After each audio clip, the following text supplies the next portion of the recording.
In our little town, life moved slow, marked by the church bells ringing out the hours and the gentle sound of the creek that hugged the edge of town.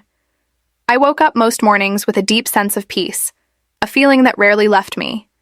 My life felt simple. Yes, but it was filled with so much affection and quiet joy. It truly felt like a gift from heaven itself. My morning routine was almost sacred to me. First, I'd get up quietly so I didn't wake Thomas. I'd start the coffee brewing, the rich smell filling our small house. Then I'd set the table just the way he liked it, with the mugs we got on our honeymoon. I'd walk down to the corner bakery for a fresh loaf of bread, still warm, and stop by Mrs. Taylor's farm stand for her famous fresh cheese. Everything had to be just right for Thomas, my husband. He was, without a doubt, the absolute center of my quiet, happy world. "God bless you, my love. Have a wonderful day," I'd say every morning as he left. He'd kiss me on the forehead, grab his old worn guitar case, and head out the door towards the little music school downtown. Thomas, with his easygoing way and those kind, gentle eyes, was the picture of goodness to me. He spent his days teaching local kids how to find magic in the strings of a guitar, how to make music that could lift your spirit.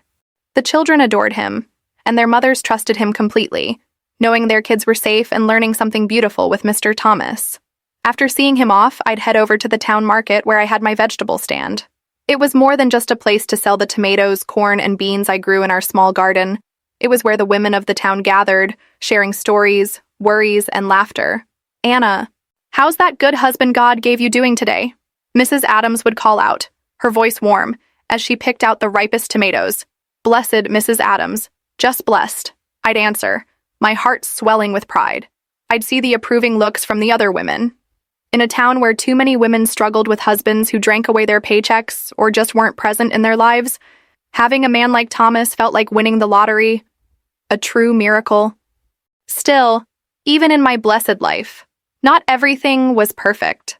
Sometimes, when Thomas came home late from teaching, he'd seem distant, barely speaking during dinner. And the biggest sadness was that, after 5 years of marriage, our dream of having children hadn't come true. Every month, when my period came, a little piece of my hope would break off. But I kept these small, private sorrows tucked away in my heart, always convincing myself that the deep love Thomas and I shared made up for everything else. "Still nothing, dear?" Mrs. Taylor would ask in a low voice when she saw me buying the special herbs she sold for menstrual pain. I'd just shake my head, forcing a smile that felt brittle. "God knows what he's doing, I suppose," I'd say, trying to believe it, even though each month the disappointment felt like a fresh, raw wound. But not everyone saw life through my hopeful eyes. Lisa, my older sister, was the complete opposite of me. She'd been widowed young after her husband died suddenly in a terrible accident at the local mine. The tragedy had hardened her, replacing her softness with a tough shell. "Steve seemed like a saint too, you know," she'd remind me, her voice sharp with bitterness. "Everyone thought he was perfect. And look how he left me, alone with 3 hungry kids and not a single penny of insurance money to my name." "But Thomas isn't like that, Lisa." I'd defend him fiercely. "He's kind. He's honest. We've been together 5 years, and he's never—" "Anna, you are still the same naive dreamer you always were," Lisa would cut me off, impatience in her tone. "You live in a fairy tale world, Anna. You need to open your eyes. No man is a saint, not really. They all, every single one of them, hide something." Her words, meant to protect me, felt like cold water poured on my dreams. One night, kneeling beside my bed, I prayed in the soft, warm glow of my bedside lamp. My hands were clasped tightly together, my eyes closed in front of the small picture of the Virgin Mary I kept on my nightstand. "Thank you, Blessed Mother," I whispered, my voice thick with feeling. "Thank you for this life in our little town, for the roof over our heads, for the work that puts food on our table, and thank you, most of all, for my Thomas, for his good soul, for his gentle heart, for his love. Please watch over him, Virgencita. Keep him safe, and if one day you bless us with children, even though I feel my hope fading, I promise I will care for them like the most precious treasure on this earth." A deep, quiet peace settled over me then. I finished my prayers and lay down next to Thomas, who was already sleeping soundly, his breathing even and calm. I watched him in the darkness, his face peaceful, so innocent. Yes, I thought, a wave of certainty washing over me. I have it all. My wonderful husband, our home, our life. But fate, silent and unpredictable, was already weaving the threads of a storm, a secret hidden just beneath the surface of our calm life. A storm I couldn't even begin to imagine was coming. My life with Thomas followed a rhythm I knew by heart, like a familiar, comforting song that wrapped around us and made me feel safe and loved. Every day was much the same, and that was exactly how I liked it. Waking up early, usually just before the sun, with the birds starting their morning chatter outside our window.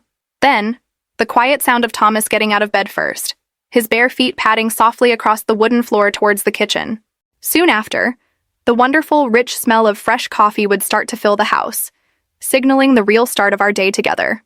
On my nightstand, right next to the Virgin Mary picture, I kept a small glass jar.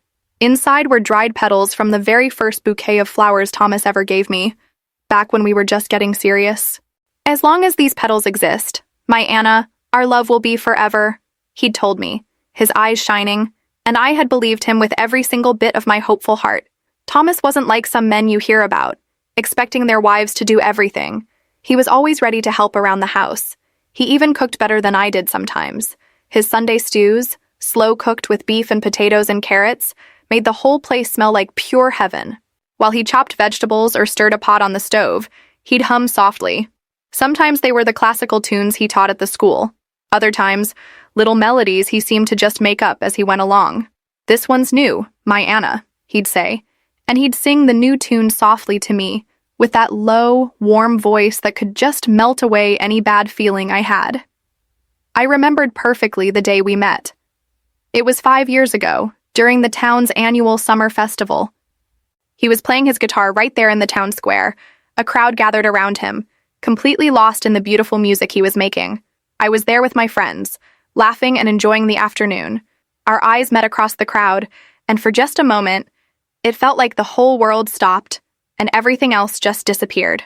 Our time dating was quiet and sweet, full of long walks through the park holding hands, talking for hours under the moonlit sky, and whispering promises about our future together. Then came the wedding, a simple, heartfelt ceremony at our little town church, with our families gathered around us, giving us their blessing. But the most precious memory, the one I held closest, was the night Thomas asked me to marry him. It wasn't in some fancy restaurant or with a big, expensive ring. It was right there in the living room of the little house we had just bought, still empty except for a few boxes, smelling of fresh paint and new beginnings. He held me close, his arms strong around me, and I could feel his heart beating fast against mine. His voice was shaking just a little, thick with emotion. "Anna," he said, looking deep into my eyes, his gaze so full of love it took my breath away. "I want to wake up next to you every single morning for the rest of my life. I want to grow old with you, share every single joy and every single sadness that life throws our way. Will you please, please marry me?" Tears started rolling down my face. Happy tears. "Yes, Thomas," I managed to say, my own voice shaking just as much as his. "Yes, yes, yes, 1,000 times yes, I will marry you." In the years that followed, we built our life, our routine, not as something boring or predictable, but like a strong, warm blanket wrapped around us, protecting us from the outside world. Sundays, after church, we'd always take long walks down by the creek or through the old oak woods. Rainy days, we'd snuggle up on the couch together with a good book or just talk quietly for hours, the sound of the rain on the roof like our own private background music. However, in the last few weeks, I'd started to notice small changes, little things that pricked at my peace. Thomas, who was always so reliable, so on time, started coming home a little later than usual. When I'd ask him why, his answers were always vague, never quite satisfying. "Lots of extra work at the school lately," he'd say. Or, "Got held up talking with some coworkers after class." Or sometimes, "Traffic was surprisingly bad on the road back." Our little town barely had any traffic to speak of, and teacher meetings weren't exactly an everyday thing. I'd nod, trying my best to believe him, trying to push away the tiny, insistent voice inside me that had started whispering that something wasn't quite right. One Thursday evening, Thomas called just before his usual time to come home. "Hey, Anna," he said, his voice sounding a little rushed. "Listen, I'm going to be late tonight. Don't wait up for me for dinner, okay?" I said, "Okay, of course." I made dinner just like always, his favorite chicken and dumplings. But I sat alone at the kitchen table, looking at the empty plate across from me, a heavy feeling settling in my stomach. When he finally got home, it was well past 10 o'clock. His hair looked damp, like he'd just showered somewhere else. "Where were you, honey?" I asked, trying to keep my voice light. "At the school, like I told you," he answered, not quite looking at me. "Had a problem with the sheet music for the end-of-year concert. Took longer than I thought to sort out. That night, I had a terrible time falling asleep. I lay there in the dark, staring up at the ceiling, listening to Thomas's steady breathing beside me, my mind racing. What was going on? Why did his hair look wet? My eyes burned with tiredness the next day, and that heavy feeling in my stomach turned into a tight knot that made it hard to even think about eating. "You're looking thinner, Anna," Mrs. Adams said one morning while she was buying green beans from my stand. She looked at me with concern in her kind eyes. "Is everything okay at home, dear?" "Yes, Mrs. Adams. Everything's just fine. Thank you," I lied, pasting on a smile that felt completely fake and didn't reach my tired eyes. Thomas's gaze, sometimes, seemed far away, lost in thoughts he wasn't sharing with me. The little loving gestures, the spontaneous hugs, the soft songs he used to hum just for me, they became less frequent. The familiar, comforting melody of our life together, once so smooth and in tune, was slowly but surely starting to hit sour notes, and I didn't know why. My worry, which had started as a tiny seed of doubt, was now growing day by day, spreading its roots deep inside me. It felt like a dark shadow that followed me everywhere I went, even in the bright sunshine at the market. Thomas's late nights became more and more common, almost a regular thing, and his explanations, while they sounded reasonable enough on the surface, felt increasingly hollow, almost rehearsed. "Had to stay late to help a student practice a really tough piece," he'd say. Or, "There was a last-minute meeting the principal called," or sometimes, "Ran into Mr. Davis from the hardware store on the way home and we got to talking outside for a while." I'd nod along, forcing a smile, trying to make myself believe him, while inside my heart was screaming, "That's not the whole truth. You're lying to me." One afternoon, while I was gathering the dirty clothes from the hamper to start the washing machine, something shiny in the pocket of Thomas's jacket caught my eye. It was a dark jacket he sometimes wore on cooler evenings. My fingers reached into the pocket, and I felt something thin and slippery. I pulled it out, and my breath hitched. It was glitter, bright, sparkling, gold glitter. It was completely, utterly out of place on my husband's clothes. Thomas, a quiet music teacher in our small, ordinary town, had absolutely no reason to have glitter on him. Ever. His job had nothing to do with sparkle or costumes or party decorations.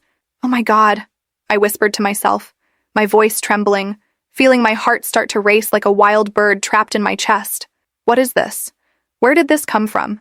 Sitting on the edge of the bed, the tiny, glittering particles clinging to my fingers, I desperately fought against thoughts that felt crazy, impossible. Maybe there's a simple explanation, I tried to tell myself, clinging to hope. Maybe the kids at the school were doing some kind of art project, and it just got on him. But another voice, a cold, dark one, whispered in my ear. Or maybe, "Anna, there's something big, something important that he's been hiding from you." "No, it can't be," I said out loud, shaking my head, as if just saying the words would make them true, would make the glitter disappear and everything go back to normal. But the glitter felt real, sharp and gritty against my skin. A tiny, undeniable piece of evidence that something was wrong. My hand was shaking as I carefully put the glitter back into his pocket. I felt guilty, like I was doing something wrong by going through his things. But the fear that was building inside me was so much stronger than the guilt. A few days later, another small thing happened. But this one hit me even harder than the glitter. Thomas came home late again that night. He said he'd been helping set up chairs and equipment for a school event happening the next day. When he came over to hug me goodnight, as he always did, I smelled it. A strong, sweet, very distinctly floral perfume. It wasn't my perfume. It wasn't any perfume I had ever smelled on him before, or any that I knew him to buy for me as a gift. It wasn't the clean, faint, familiar smell of his soap or his skin that I loved. This was different. It smelled like flowers, yes, but it was too strong, too sweet, almost overpowering. My stomach dropped like a stone. I pulled away from him just slightly. trying desperately to hide the shock and fear I felt. "You smell nice," I managed to say, forcing the words out past the lump in my throat. "Oh, yeah," he mumbled, shifting his weight and looking away from me. "Must be something from the school. Someone was wearing a lot of perfume during the setup, I guess." I nodded, pretending to accept his explanation, but the little voice inside me wasn't whispering anymore. It was shouting, loud and clear. Perfume? On Thomas? Who was wearing so much perfume that it rubbed off on him like this? And why did he seem so uncomfortable, so quick to look away, when I mentioned it? The glitter and the perfume? They felt connected now. Two strange, out-of-place pieces of a puzzle I was starting to realize I didn't want to solve. My mind started racing, jumping to conclusions, imagining things I desperately didn't want to imagine. Was he seeing someone else? Was Lisa right? Was he hiding a whole other life from me? A life that involved glitter and strong perfume? I tried with all my might to push the thoughts away. Thomas? My good, kind, gentle Thomas? The man who sang me songs and bought me flowers? No, it wasn't possible. It couldn't be. But the glitter in his pocket and the unfamiliar, sweet smell of perfume on his clothes lingered in my mind, like physical proof that the perfect world I thought I lived in was starting to crack, right down the middle. I couldn't ignore it anymore. The quiet unease I'd felt was gone, replaced by a cold, hard, sickening fear. The doubt was no longer just a seed. It was a full-blown, thorny bush growing in my chest, its branches wrapping around my heart and squeezing tight. It was a constant, heavy ache that I carried with me everywhere. Every time Thomas was late coming home, every time his phone buzzed with a message and he quickly picked it up and turned away from me, every time he seemed lost in thoughts he wasn't sharing, the ache got worse, sharper.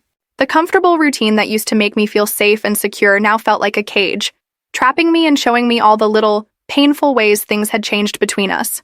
He was still kind, yes, still helped around the house, still asked about my day at the market, but it felt distant, like he was going through the motions of being my husband, but his mind and his heart were somewhere else entirely. We'd sit together on the couch in the evenings, just like we always had, but the easy, comfortable conversation we used to share was gone.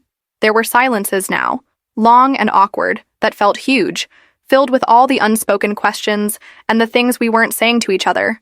I started watching him, not in the loving, adoring way I used to, but like a detective trying to find clues. I hated myself for it, absolutely hated that I was doing it, but I couldn't stop. My eyes would follow him, noticing small things. I'd notice how he seemed to dress a little nicer, put a little more effort into his appearance, when he was going to be late at school. How he'd spend extra time in the bathroom before leaving the house, sometimes closing the door all the way, which he never used to do. How he'd sometimes take phone calls outside on the porch, talking in a low voice I couldn't hear. Each observation was like a small cut, adding to the pain. My heart felt like it was being squeezed tighter and tighter. Was he talking to another woman? Was he meeting someone else? Was he lying about where he was going all those nights? The thought made me feel physically sick, like I was going to throw up. I remembered Lisa's harsh words, the ones I had dismissed so easily. They all hide something. Was this what she meant? Was Thomas hiding something like that from me? I tried talking to him, hinting gently that I felt a distance growing between us, that something felt off. "You seem tired lately, honey," I'd say, trying to sound concerned, not suspicious. "Is everything okay at the school?" "Are you working too hard?" "Yeah, fine. Just busy with the concert coming up," he'd answer, his eyes avoiding mine, focused on the TV or a book. "You've been working late a lot more than usual." I'd try again, pushing a little, hoping he'd open up. "Gotta get that concert ready, Anna. It's important for the kids, you know," he'd say, maybe a little too quickly, a little too defensively. His closed-off answers built a wall between us, a wall made of his secrets and my growing fear. I felt so incredibly alone, carrying this heavy, terrible secret of my own suspicion. I couldn't talk to Lisa. She'd just look at me with that knowing, bitter expression and say, "I told you so." I couldn't talk to my friends at the market. I didn't want to start rumors about Thomas.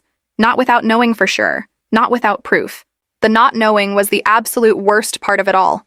It was like a slow-acting poison, spreading through me, making me feel weak and scared. My mind went to dark, painful places. Was he unhappy with me? Was it something I did wrong? Was he going to leave me? The pain of the doubt, the fear, the loneliness became unbearable. I couldn't eat right. The knot in my stomach wouldn't let me. I couldn't sleep. my mind racing all night. I walked around our small house, around our town, feeling like a ghost in my own life. I knew, deep down, that I couldn't live like this anymore, drowning in fear and unanswered questions. I had to know the truth, no matter how much it hurt, no matter what it turned out to be. It was a terrifying thought. What if the truth was even worse than the terrible things I was imagining? What if it completely shattered the life I had built with Thomas, the life I loved?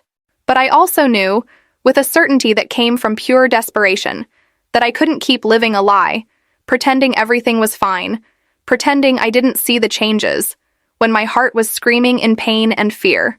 One evening, after Thomas had left the house for yet another one of his late nights, I made a decision. My hands were shaking so hard I could barely hold them still, but my mind was suddenly clear-focused. I had to follow him. I had to see for myself where he was going and what he was doing.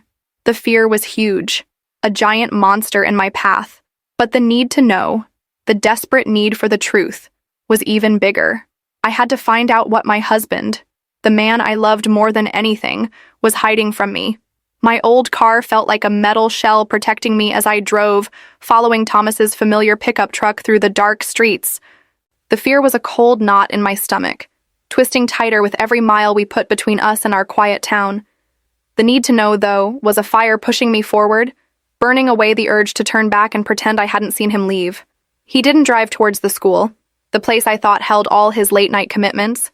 He drove out of town, onto the highway that led to the next city over, a place bigger and brighter, with tall buildings and more noise than I was used to. My hands were tight on the steering wheel, my knuckles white, my palms sweaty. Where was he going? What was so important in the city that he had to lie about it? The glittering dust I'd found in his pocket, the sweet, unfamiliar perfume on his clothes, they came back to my mind, making my heart pound even harder, a frantic drumbeat against my ribs. He parked on a side street near the center of the city, an area I didn't know well. It was busy, even late at night, with people walking, cars driving by, and lights and music spilling out from buildings. I parked a little way behind him, trying to be hidden, and watched as he got out. He wasn't wearing his usual teaching clothes, the comfortable slacks and button-down shirts. He was wearing dark pants and a nice, but simple, dark shirt I hadn't seen before. He looked different, more purposeful, maybe. He walked quickly towards a building with a bright, colorful sign that pulsed with light, saying, "The Rainbow Room." My breath caught in my throat. A bar? A club? Thomas never went to places like this. Our evenings were quiet, at home, reading or listening to the radio. The thought of him in a place like this felt alien, wrong. I waited a few minutes, my mind spinning, trying to make sense of it, but nothing made sense. Then, driven by that same burning need to know, I got out of my car, my legs feeling shaky, like they might give out from under me. I walked towards the building, the music getting louder, more insistent, as I got closer. It wasn't the classical music Thomas taught, or the gentle folk tunes he played on his guitar. It was upbeat, loud, with a strong rhythmic beat that vibrated in the air. I pushed open the door and stepped inside. The air hit me, a mix of perfume, sweat, and something else I couldn't name, a kind of electric energy. The place was dark, lit by colored spotlights that swept across the room, and filled with people laughing, talking loudly, and moving to the music. There was a small stage at the front, currently empty. My eyes scanned the room frantically, looking for Thomas, feeling completely out of place, a small-town woman lost in a world I didn't understand. Then, the lights on the stage went bright, blinding for a moment, and dramatic music started playing. The music wasn't just loud now, it was powerful, theatrical, building with anticipation, and onto the stage stepped, not Thomas, not the Thomas I knew, my quiet husband, the gentle music teacher. It was a woman, tall, maybe taller than Thomas, with bright, sparkling makeup that highlighted her eyes and cheekbones, and a dress that shimmered and flowed under the lights, catching every color. She had long, dark hair, styled perfectly, cascading down her back. She moved with a confidence, a grace, a power I had never seen in my husband. She was lip-syncing to the song, her hands gesturing, her body swaying, her expressions changing with every word, telling a story with her face and her body in a way that was utterly captivating. My mind struggled to understand what I was seeing. It was like looking at a photograph and seeing someone you know, but completely transformed, unrecognizable at first glance. And then, she turned slightly, and the angle of the light hit her face just right, and I saw his eyes. Thomas's eyes, behind the makeup, behind the wig, behind the glittering dress. It was him, my husband. He was a drag performer. The shock hit me like a physical blow to the chest. My head swam, and I had to grab onto the back of a nearby chair to steady myself, my knuckles once again white, this time against the worn wood. Thomas, my quiet, gentle music teacher husband, this glamorous, powerful woman on stage. It felt impossible, like a dream, a terrible, confusing, unbelievable dream. Pain washed over me, sharp and deep, a wave that threatened to drown me. He had been lying to me. All the late nights, the vague excuses, the glitter in his pocket, the sweet, cloying perfume on his clothes. It was all for this whole other life, this secret self I knew absolutely nothing about. How could he? How could the man I loved, the man I shared everything with, hide something so big, so completely different from the man I thought I married? The pain of the lie, the betrayal of that hidden life, was almost worse than the shock of the discovery itself. It felt like a fundamental part of our marriage, of our connection, had been built on sand, on a secret he couldn't share. But as I stood there, frozen, watching him, watching Thomasina Rivers, the name the host called out later, introducing her as a regular performer, something else started to happen, something I didn't expect. I saw the passion in his eyes, even from a distance, the sheer joy on his face as he performed. He wasn't just pretending. He was alive up there, vibrant and free. He was talented. The way he moved, the way he expressed the emotion of the music, the way he held the attention of the crowd, it was beautiful, captivating, undeniable. Despite the turmoil raging inside me, despite the broken pieces of my understanding of my husband scattering around me, I found myself watching, truly watching, not just the shock, but the performance itself. And when the song ended, and the crowd erupted in cheers and applause, a roar of appreciation filling the room, my hands, almost on their own, came together. And I started to clap. I stood there in the back of the room, a lone figure in the shadows, tears streaming down my face, silent in the noise of the crowd, clapping for the man I loved, the man who had a whole secret life, the man who was both my quiet husband, Thomas, and the dazzling Thomasina Rivers. My applause was shaky, barely audible, but it was real. It was an acknowledgement of the talent, yes, but also of a part of him I never knew existed, a part he had kept hidden, maybe out of fear, maybe out of shame, maybe out of a need to protect this fragile, vibrant piece of himself. The pain was still there, a heavy weight in my chest, but mixed with it now was a confusing, unexpected flicker of something else. Admiration, understanding, a dawning realization that the man I loved was more complex, more layered than I had ever imagined. I didn't know. All I knew was that I was standing, and I was applauding my husband's secret self, a part of him that was clearly so important, so vital, that he had risked everything to keep it alive. I don't know how I got home that night. The drive back was a blur of tears and confusion, the city lights reflecting the chaos in my mind. I snuck into the house, the front door closing softly behind me, a stark contrast to the loud energy of the club. I went to bed, slipped in beside Thomas, who was sleeping soundly, and lay awake until morning. The image of him as Thomasina burned into my mind, playing on repeat.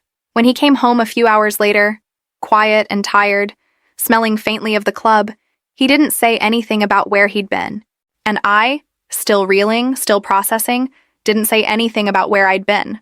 The secret was still between us, a heavy, silent presence in the room, but now I held a piece of it too, a piece I hadn't asked for. The next day felt heavy, thick with unspoken things, with the weight of the secret I now shared. I went to the market, trying to act normal, trying to smile and chat with the customers, but my heart felt fragile, like it could break into a million pieces at any moment. Every glance felt like an accusation. Every question felt loaded. Then, the video appeared. Someone at the club that night, maybe just a random person with a phone, must have filmed the performance. And somehow, they had also filmed me. The video, shaky and not very clear, showed Thomasina Rivers on stage, shining under the colored lights, captivating the audience. And then, the camera panned slightly, showing a woman in the back, standing alone, clapping, her face visible enough to see the tears streaming down her cheeks. The caption someone added, probably for clicks and attention, was something like, "Wife discovers husband's secret life at drag show. Her reaction will shock you." It went viral, faster than anyone could have imagined. Suddenly, our quiet, private life, the life I cherished, was exposed to everyone. The video was everywhere, on the local news, on national news websites, on social media platforms flooded with comments and shares, seen and commented on by strangers all over the country, all over the world. Our faces, our story, were suddenly public property. The immediate aftermath was chaos, a storm hitting our small, sheltered world. My phone started ringing constantly with numbers I didn't know, area codes from faraway cities. Reporters wanted interviews, wanting to sensationalize our pain. People from town were calling, texting, showing up at the market with shocked faces, their eyes wide with surprise, curiosity, and often judgment. Thomas was terrified. His job at the music school, the parents of his students, many of whom were traditional and conservative, our reputation in this small, close-knit, traditional town. Fear was written all over his face. A raw, visible fear I had never seen before. The man who had seemed so confident on stage was now trembling at the thought of losing everything. The reactions in town were intense and completely divided, like a line drawn in the sand. Some people, mostly the older, more traditional ones, were horrified, outraged. "It's a sin!" I heard Mrs. Adams whisper loudly to Mrs. Taylor at the market, their eyes on me, full of judgment and condemnation. That poor Anna, married to that. What kind of life is that? Their voices dripped with disapproval, their faces set in hard lines. "He's a pervert," I heard someone else mutter, "bringing shame on our town." Others, especially some of the younger people, and a few who had always been a bit more open-minded, were surprised, maybe even a little admiring of Thomas's courage. "Wow, who knew Mr. Thomas had that in him?" I heard someone say, a note of wonder in their voice. "That's actually pretty cool, kind of brave." Some kids who had taken lessons from him defended him fiercely. "Mr. Thomas is the best teacher. He's so nice." But the judgment felt louder, heavier, more suffocating. People who had smiled at me for years now looked away or whispered behind their hands as I passed. My perfect, blessed life, the life I had felt so secure in, felt like it was crumbling under the weight of their stares and their harsh words.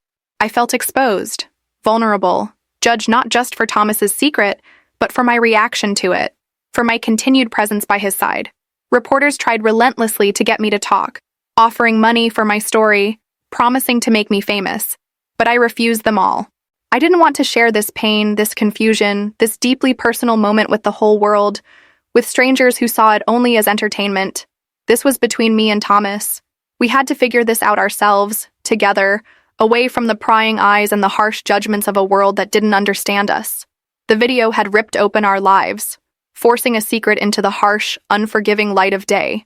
It had shattered the illusion of our perfect life. But it hadn't just exposed Thomas, it had exposed me too, standing there, clapping in the middle of my own personal earthquake, showing the world my shock, my pain, and that confusing, unexpected spark of something else. The days that followed the video going viral were the hardest I had ever lived.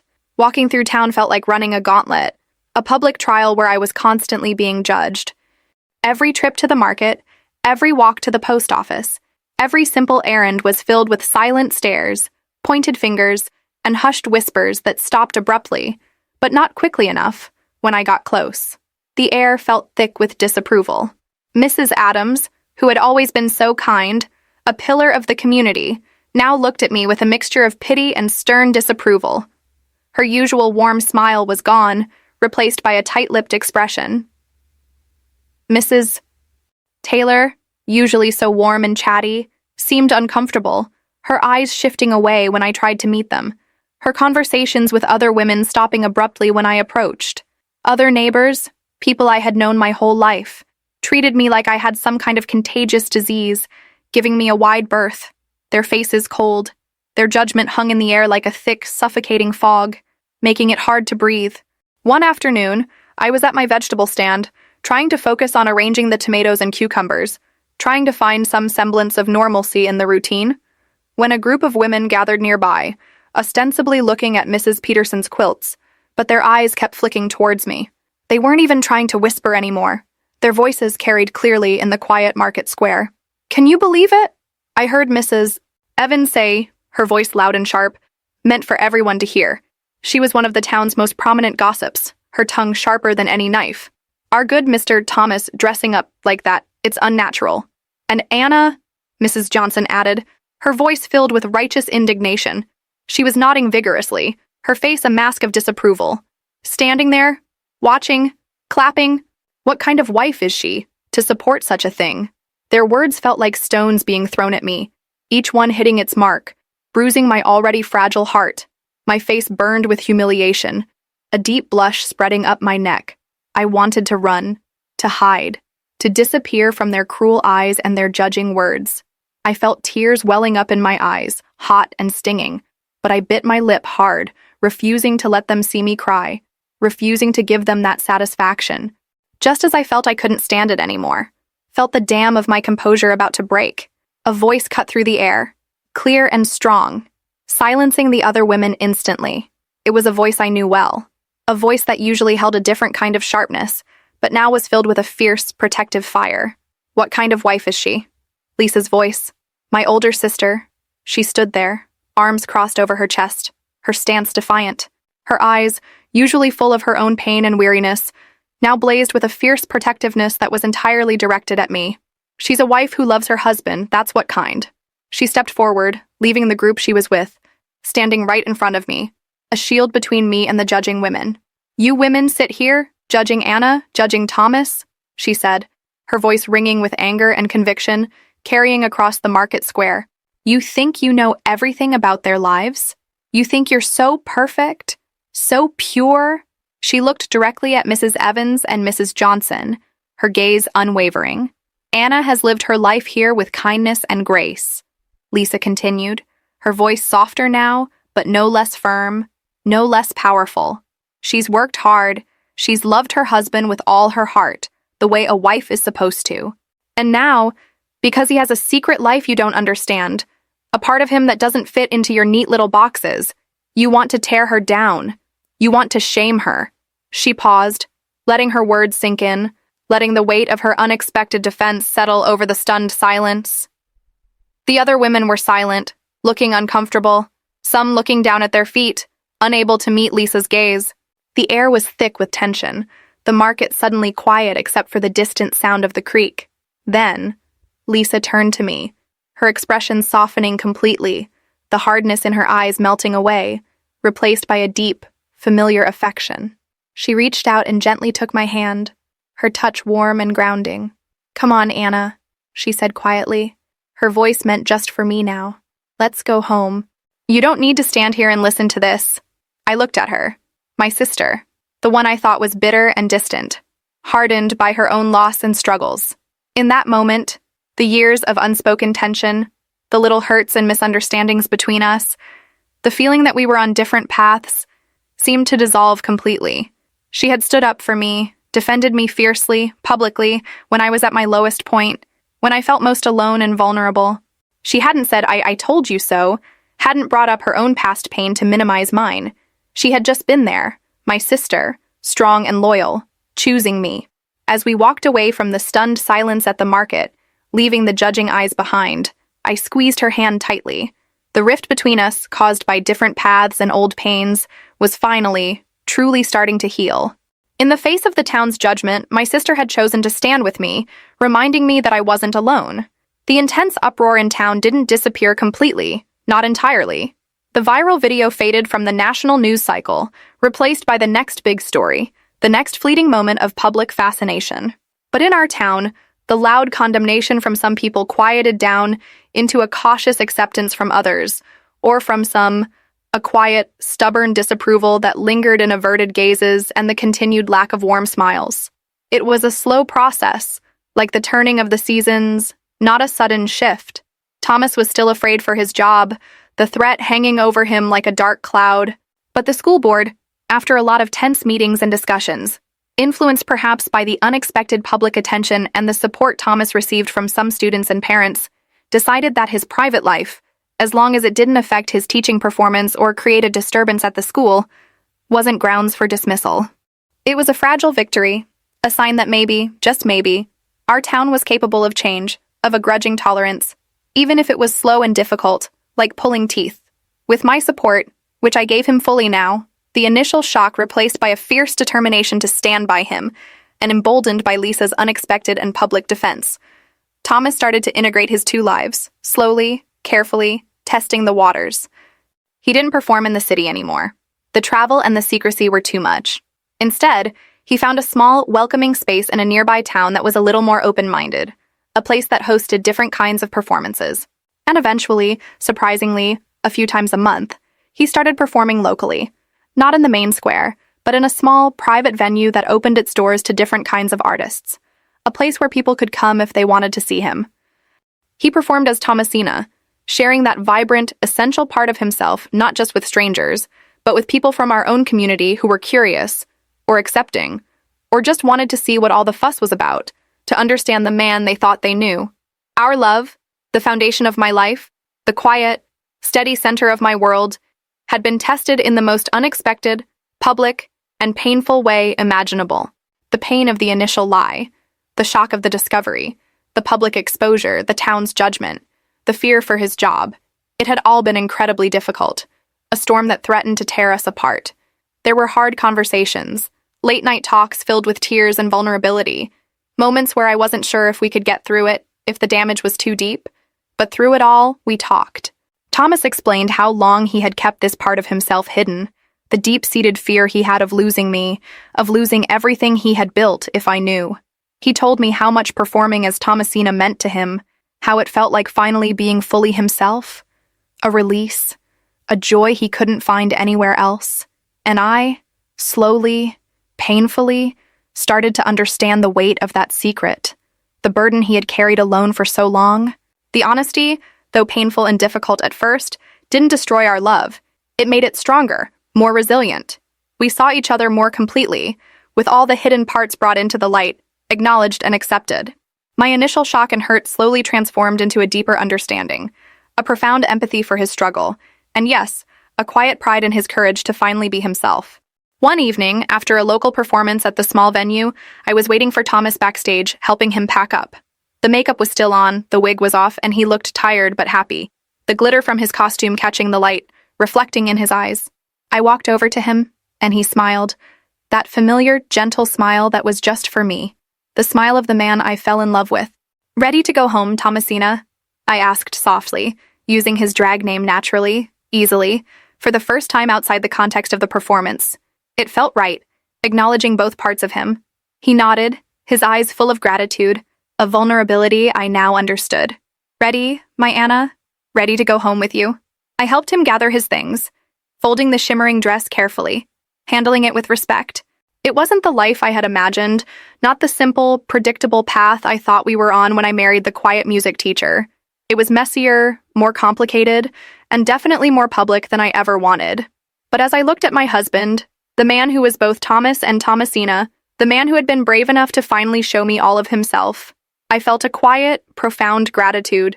Our love, though unconventional now, had faced the storm, had been tested in the most public way, and it had chosen to stay.